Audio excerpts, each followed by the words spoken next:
many of you like to do the same thing over and over again? All right, thank you.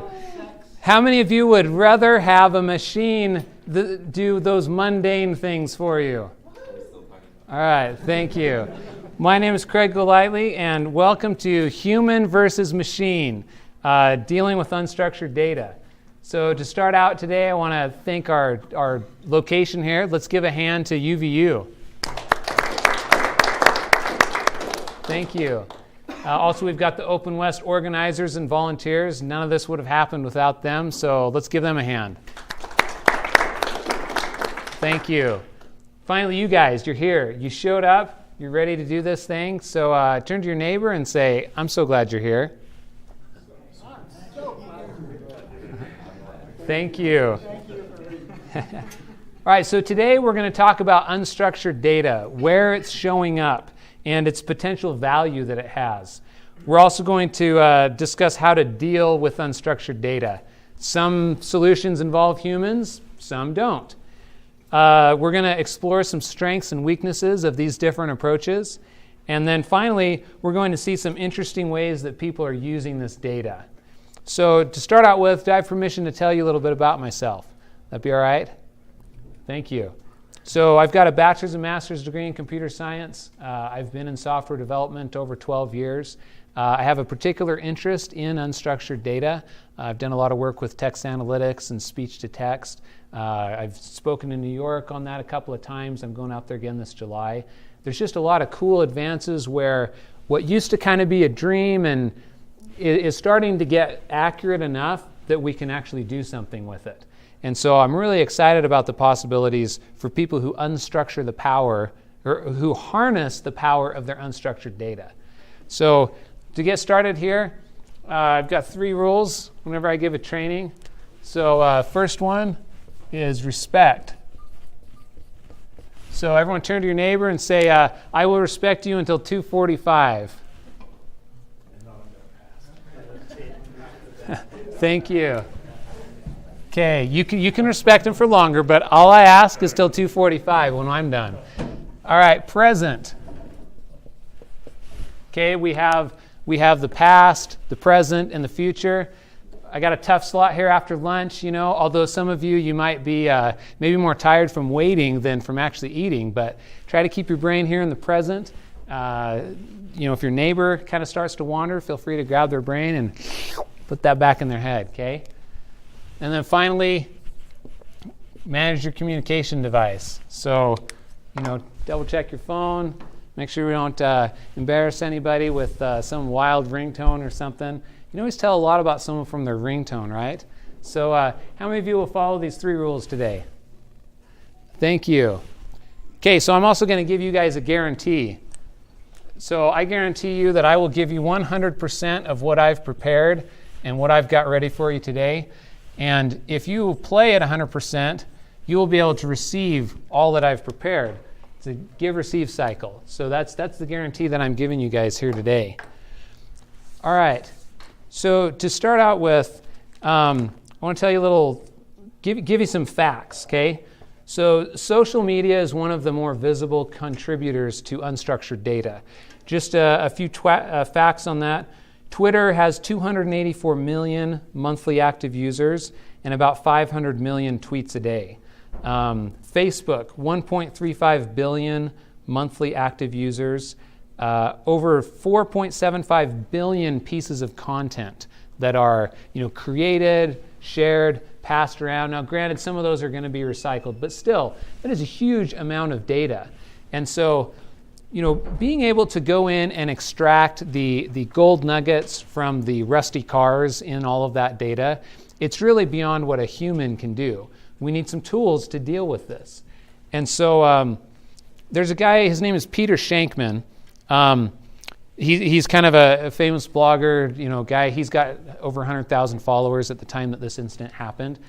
He was flying back to New Jersey, and just for fun, he tweeted, hey, at Morton's, how about a porterhouse when I land in, actually, let me give you the exact, he said, hey, at Morton's, can you meet me at Newark Airport with a porterhouse when I land in 2 hours? 2 hours. Okay, thanks. So complete joke, right? He just tweets this kind of like you're tweeting out to the world. But he directed it, he used at Morton's, which is Morton's Steakhouse, a place that he was a frequent, diner at. He enjoyed their food. And got on his flight and was heading home, 2 hours, get back. He cuts off his flight, and his driver is there waiting for him.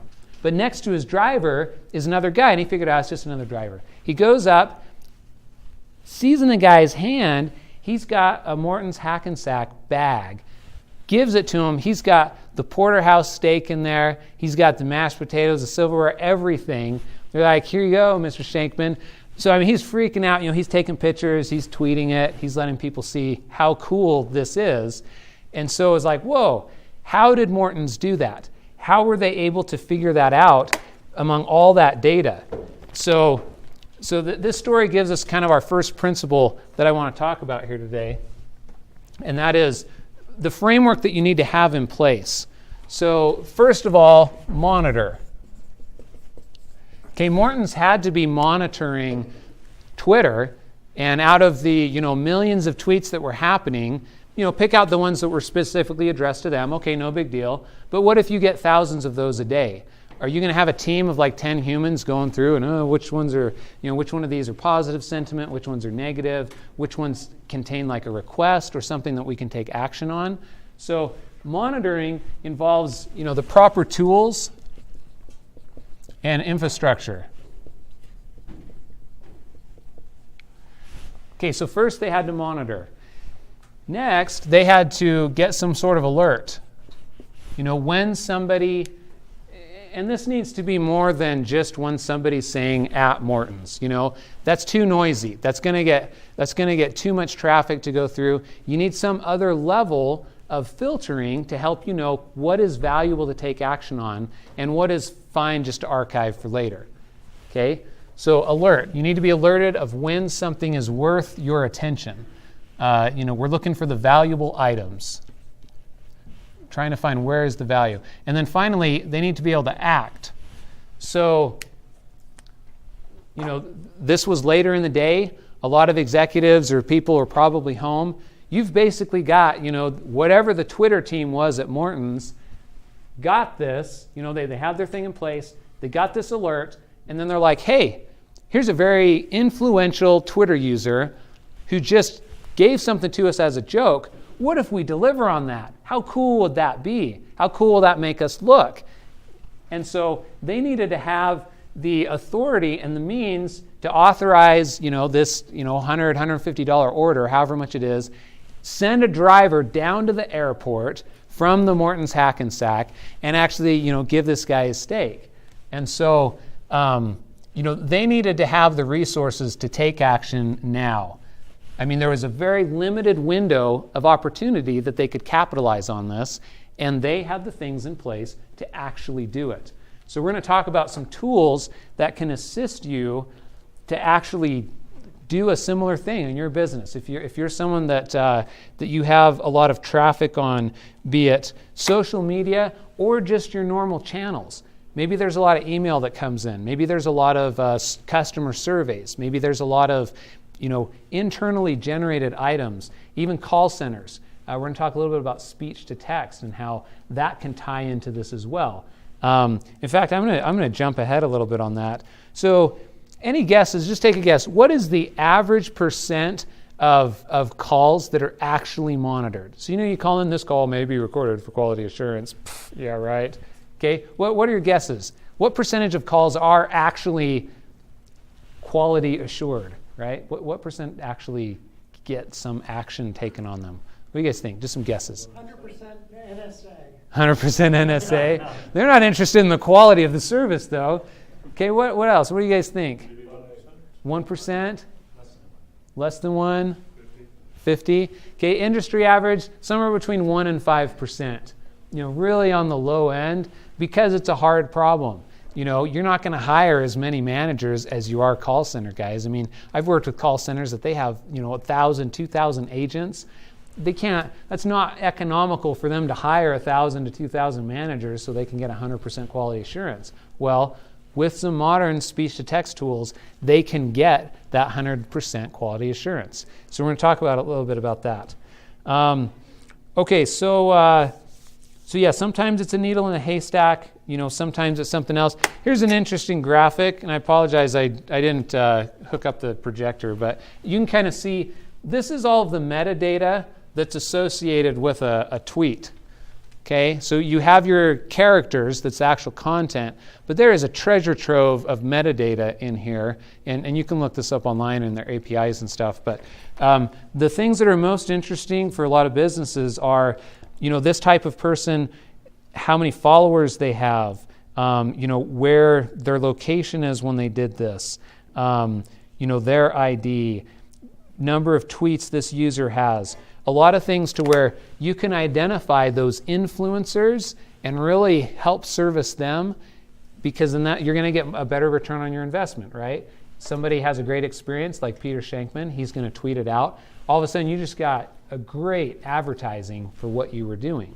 The other thing is, knowing, I'll leave it at that for now because we got a lot of material to cover in just a short amount of time here. Okay. So the unstructured data, that's the piece. We're really good at structured stuff. We're really good at databases and numbers and averages and sums. But when we have a whole bunch of words and text, that's where we run into some challenges. So we need some additional tools. Okay, so here's an example of using that in a voice of the customer thing. All right, so there was a fast food place, and they had two different vectors of unstructured data coming in. They had some, phone calls where, call us up and get a free sandwich if you take our survey kind of a thing. So people could call on the phone or they could do it online. And so we had some text analytics set up for them for the items that were coming in online. And then we had a speech to text followed by text analytics for things that were coming in via the phone. The cool thing about the speech to text is it's gotten to the point where it's accurate enough that you can use your same text analytics tools for both your text and your speech to text. You don't have to have two different solutions for picking out and monitoring the data that you want to have. So anyway, so this was a fast food place. We went through, found this recording that stuck out as kind of odd. So this guy calls up and he's like, yeah, I was going through the drive-through and the guy, he threw the milkshake on my car. So the worker had, for whatever reason, had chucked the milkshake on this guy's car, went all over the place, and so he's complaining about it, and then all of a sudden, he snaps. He's like, if I ever see that person again, I'm going to kill him. We're like, whoa, death threats, that's something you want to be alerted of, right? On your monitor alert act. You get that employee out of there. Why did you throw a milkshake on him? Don't do that. You're fired. And by the way, you might want to move out of town. I mean, just things you want to know about. A lot of companies that have different vectors of surveys and stuff coming in, there's a problem right now in the VOC world. It's called survey fatigue. Maybe I should have written that in red. People are getting tired of taking these surveys that have 50 questions. Our time is just way too valuable for that. Okay? Give me 1 or 2 questions. Would you recommend me to a friend? Yes. And then tell us about your experience. And then in my own words, very quickly, I can say what I liked, what I didn't like. Then the company can then take these and they can get much better information, because when they have structured questions, they're trying to read your mind as a customer, and you don't always get it right. The cool thing about text analytics is you're able to, it's a twofold value that you get from using tools that allow you to, text analytics tools. The first one, monitor the known things.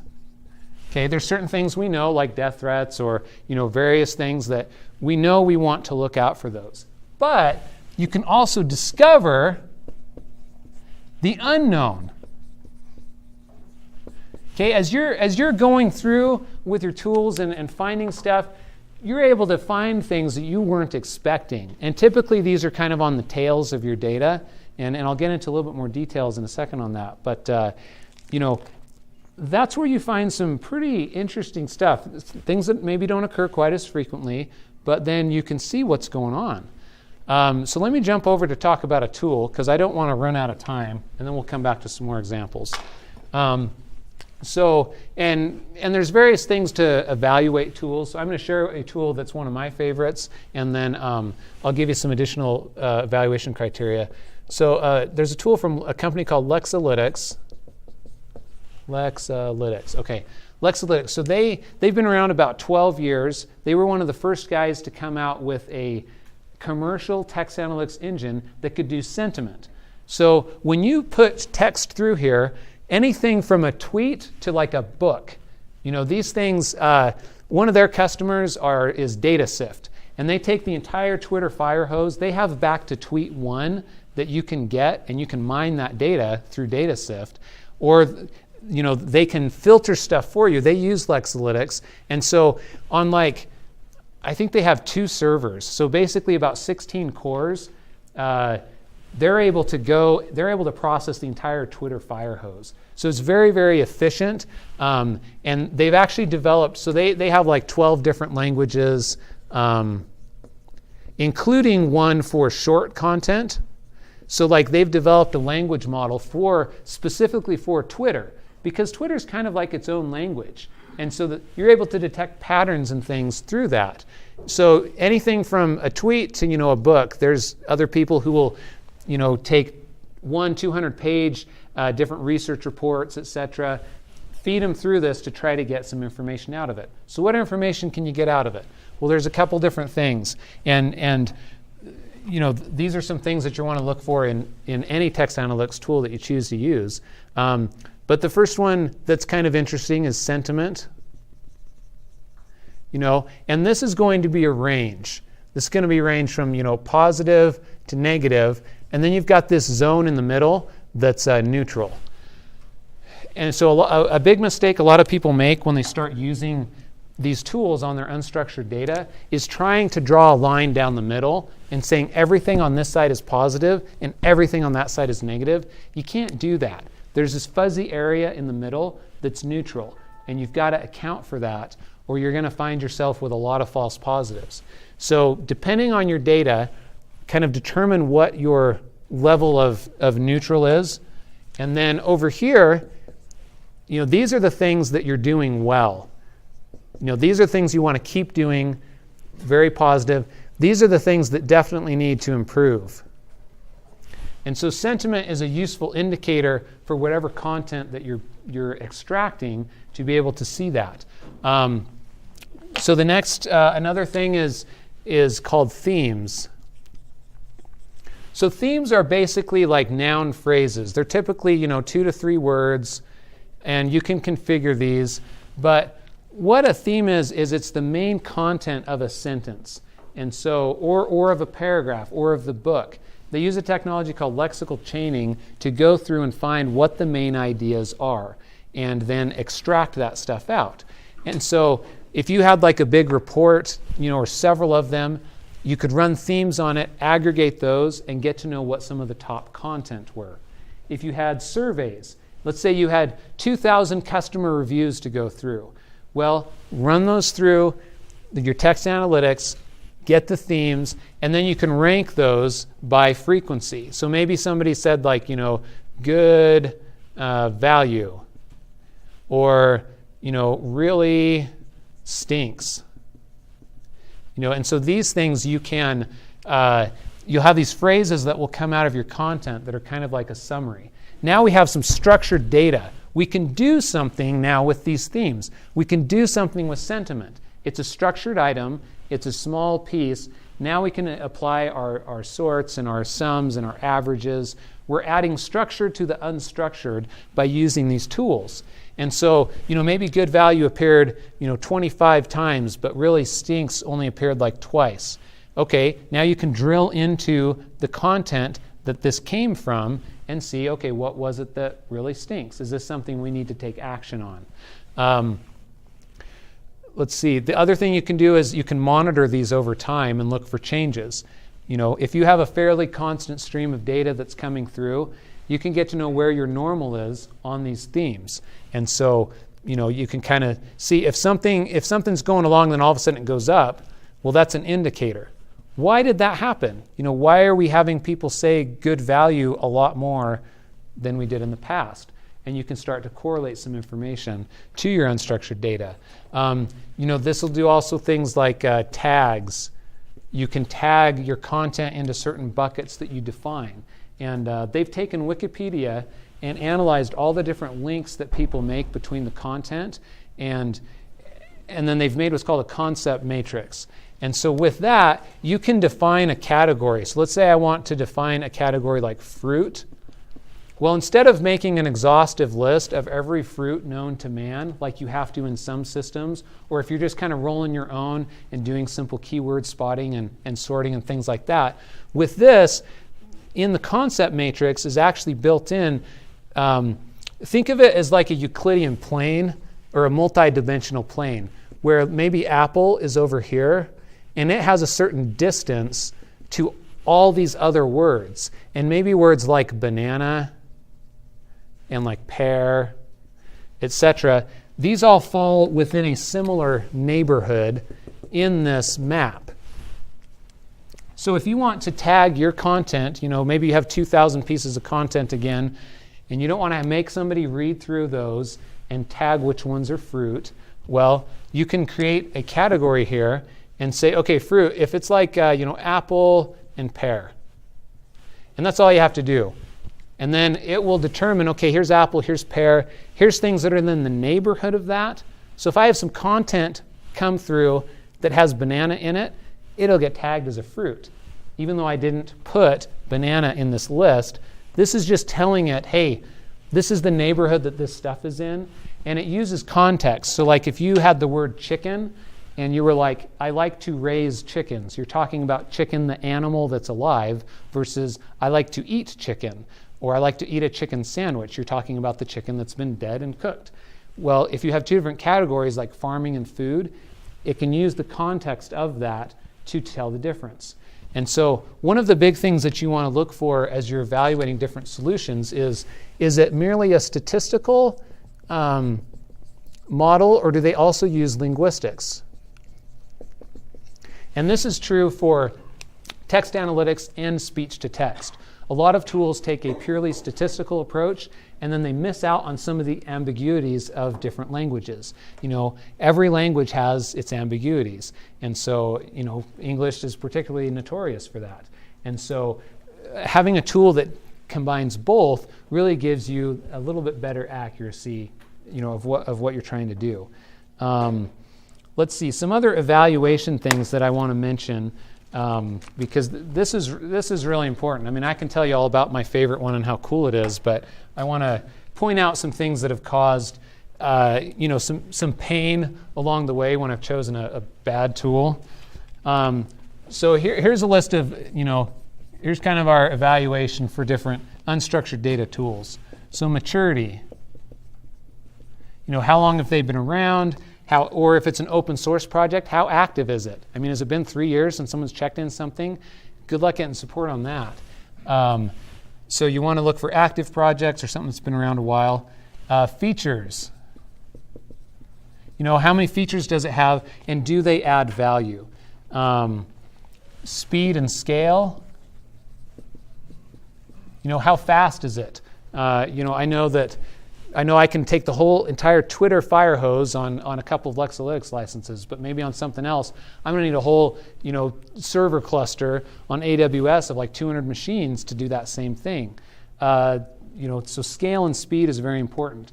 A cool thing on this one, so speech to text. I'll keep my favorites over on this side of the board here. So on speech to text, there's a company called Voci, V-O-C-I. They've been around for quite a while, probably over 10 years. They have a hardware appliance that, at the time that I was evaluating it, it could take 100 hours of speech and convert it to text in 1 hour. So to give you an idea of that scale, everyone blink your eyes. Okay, in the time it takes to blink your eyes, a 30-second comment would have been transcribed. And again, these guys take a linguistic approach, and so you can get you can tune it to your particular vertical. So out of the box, your error rate would be around the 70%, and then if you tune it, you can get closer to the 80 to 90%. Now, a word on accuracy, and we're gonna talk about that a little bit more. Well, I'll jump there right now. Okay, accuracy. It doesn't have to be 100% accurate to add value, right? Most people treat accuracy, and the reason that some of these tools have been shelved for so long is because people had the following equation in their head. If accuracy is less than 100%, then that's a fail, right? Because that's how computer code works, right? One bug, the entire program won't run. And so we're used to thinking in these terms of absolute, on, off, black, white, up, down. Well, with text analytics, it doesn't have to be 100% accurate to monitor, alert, and act.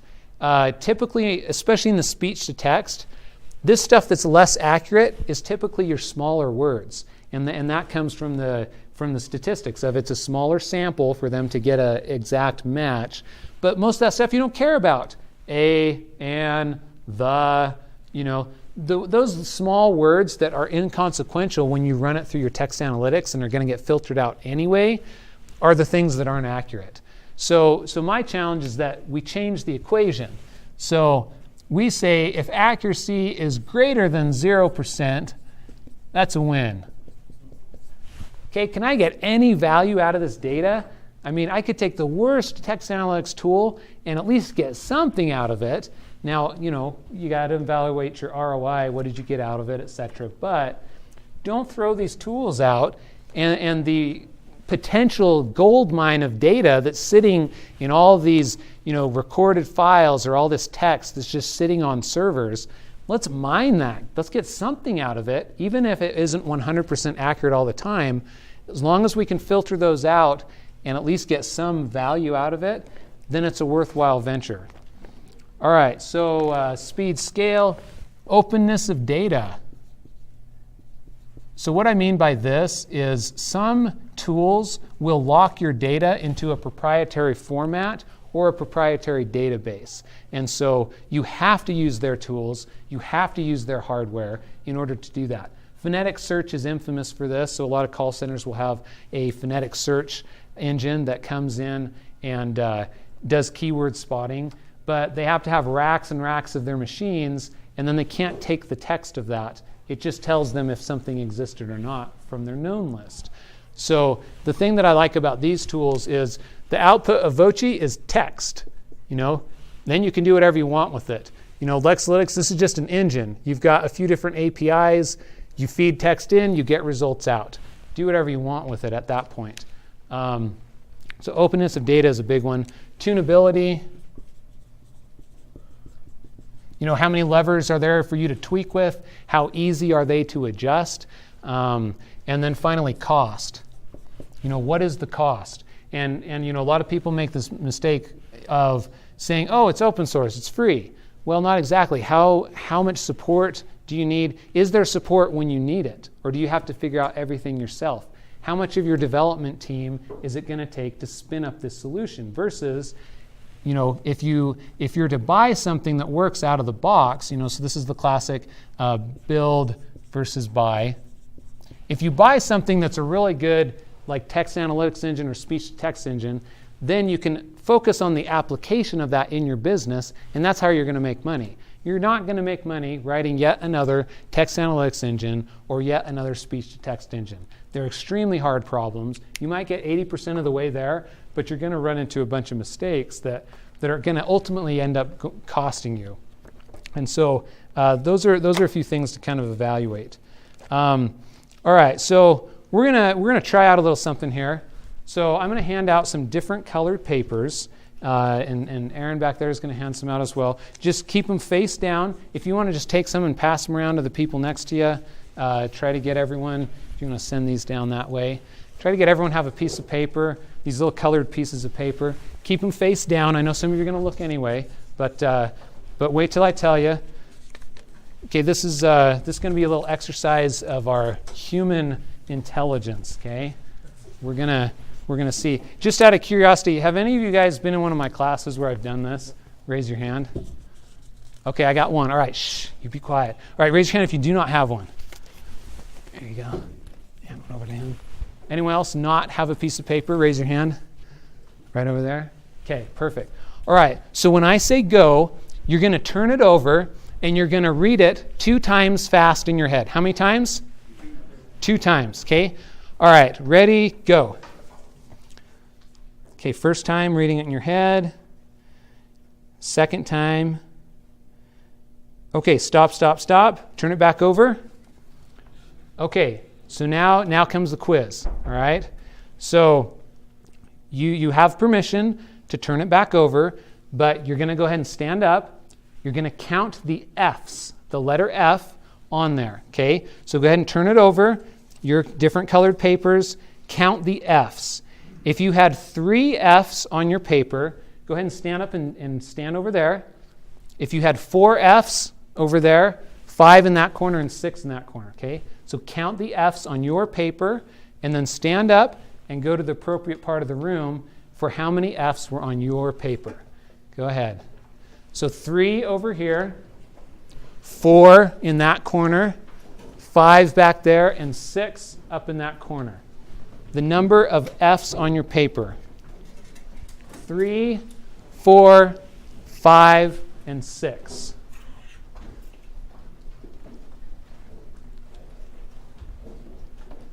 Three F's, 4 F's, 5 F's, 6 F's.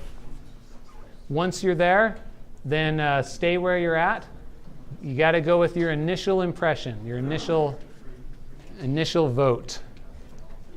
3, 4, 5, 6. Where are the 2s? The 2s, you can stand by the 3s. 3, 4, over here. 5, and 6. All right, everyone got their spots? Okay, somebody who had 6 F's on your paper, please read your paper. Just one of you guys, nice and loud. Finished files are the result of years of scientific study combined with the experience of the. Thank you. Okay, someone with 5 F's, go ahead and read your paper. Just one of you, just read it out loud. It's the same. Mine said the same thing. Mine said the Same same. thing? Okay, how about you guys?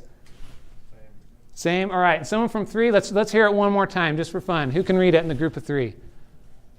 Finished files are the result of years of scientific study combined with the experience of many years. Okay, what happened, right? We've all got the same ones. Okay, so this is an example of how, as humans, we are influenced more by certain senses. So the F in of sounds like a V. So you were more influenced by the sound of it as you read through than by what you saw. Okay? And so that's why you went through and you didn't even see those 3 ofs that made 6. Okay? And don't feel bad because typically you got like 80% count 3. That's what happened to me the first time I did it. I knew the trick and I went to another class that had it and then I counted 4. I was like, okay, I got this down. I'm like, I knew what was going on and I still didn't get it. Okay, then you have a few 6s, then a handful of 4s and 5s. So give yourselves a hand for counting F's. Go ahead and return to your seats.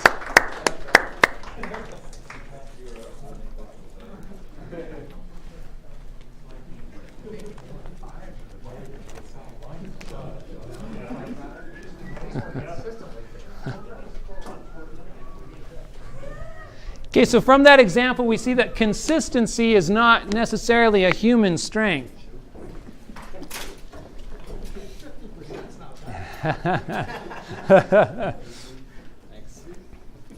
Okay, so if you're going to use a system like Mechanical Turk, let me save you some time and some cost and some worry. All right, so Mechanical Turk. Any sort of crowdsourcing type of thing. This isn't just for Mechanical Turk. Any crowdsourcing you're doing, follow this formula and it'll save you a lot of time. So you start out with what's called a gold standard. So whatever task it is you're trying to do, gold standard. Now before I say this though, let me just give a disclaimer. So where is it? Sprout Loop, they did, let me get the numbers right here. Okay, SproutLoop.com took 100,000 tweets and had the sentiment of each tweet categorized by 5 crowd workers. So they took the same tweet and gave it to 5 different workers, to see what percentage of the time all 5 would agree on the buckets that they were supposed to put it in. They had a finite number. They didn't say how many buckets they were to put it in, but so they had 100,000 tweets, so pretty good sample. Only 44% of the time did all 5 agree. And so at that point, you're kind of better off random, right? If whatever you're doing, whatever your algorithm is, if you can't beat 50%, you need to do something else. Try something else, because you've got to get at least 50% in your accuracy if you're trying to develop some new algorithm. Now, I'm not contradicting what I said here, because even though the accuracy of the tool, so the disclaimer with this is, even though the tool doesn't get it always right, when it does get it right, you know which ones are right and which ones are wrong. Does that make sense? So try to get some value out of it, but if you're trying to roll your own or you're doing some process, you got to try to get better than 50%. Okay, so gold standard. What this is a very small task to see if the person can follow directions. Very simple. This will weed out a whole bunch of people right to begin with. Next, you give them, 1. So you've got your gold standard, give them 1 task. If they pass that, they move to the next level. If they don't pass it, they're out of there. Okay? Next, you're going to feed them 100% gold standards. So you're going to do that for a while to see, because a lot of people are wise to this. They're like, okay, I'll do really good at first, and then I can kind of slack off. People get paid by the task on these crowdsourced things. So you'll feed them 100% gold standards for a while to kind of fish out the ones that are just going to do a good job for a little bit, and then they're not going to do so good of a job. Then you'll go down to something like 1 in 5 is real. And so at this point, you're still giving gold standards. Occasionally, you're still giving, now you're getting some real value, right? This is where you're actually getting some return, because your crowd workers are actually doing something for you. Then at the end, then you go into QA mode, where maybe 1 every 10 or 100, depending on the task that you're doing, will actually be a gold standard, just to kind of check in.